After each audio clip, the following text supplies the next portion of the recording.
Leute, wir haben Feuer gemacht. Es ist so warm. Es ist echt warm. Aber schön. Hier kommt heute nicht so viel Rauch. Wir haben heute ein Upgrade gemacht.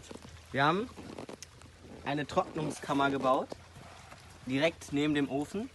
Hier können wir unser Holz trocknen und so. Und da ist noch ein zweiter Ofen. Man Aber erkennt der ist irgendwie nicht gar nichts. benutzt. Hier ist der Schornstein, aber den haben wir noch nicht angemacht. Hier ist der Staudamm